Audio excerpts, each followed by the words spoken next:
Welcome back, friends, for another week as we dive deeper into learning more about the creativity of God and more about who God is.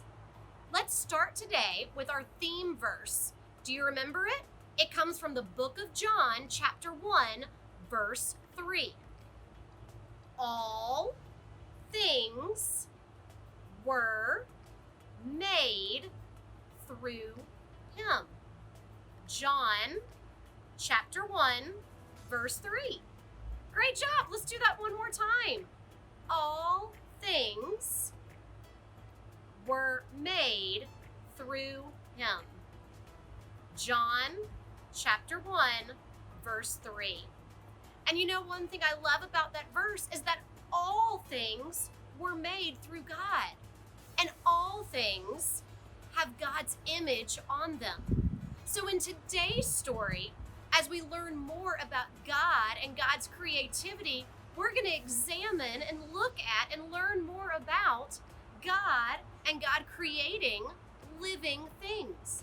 Things like plants and animals and the birds of the sky and the fish of the sea. I can't wait to dive deeper into learning more about God's creativity.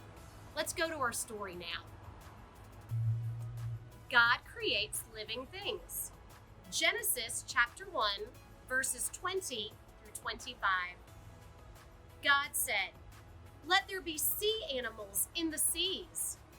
God created big sea animals and small sea animals. The sea animals swam in the sea. God said, "Let there be birds in the air."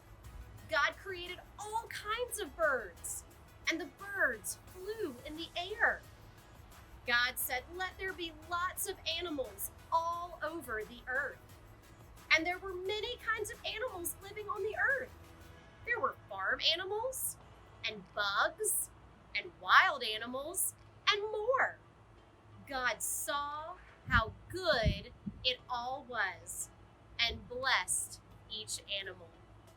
I wonder, which animal is your favorite that God has created? God had such a big imagination.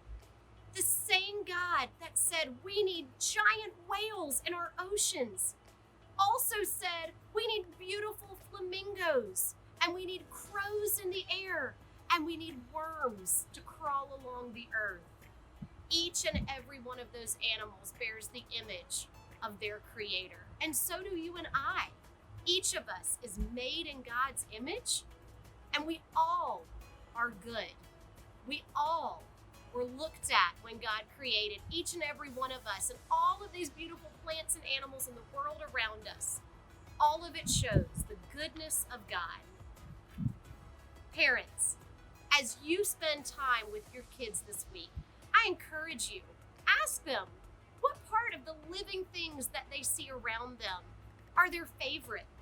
Where do they see God's goodness in that creation? Is it in the funny way an animal walks? It is in the beautiful colors of the plants and the flowers.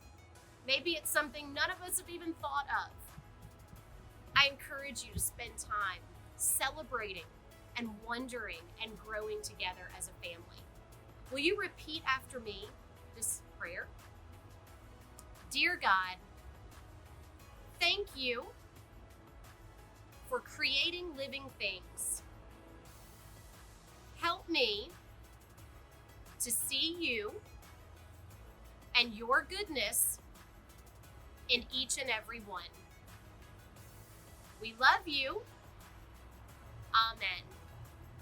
Until next week, friends, keep celebrating God, keep exploring God's creativity, and keep wondering.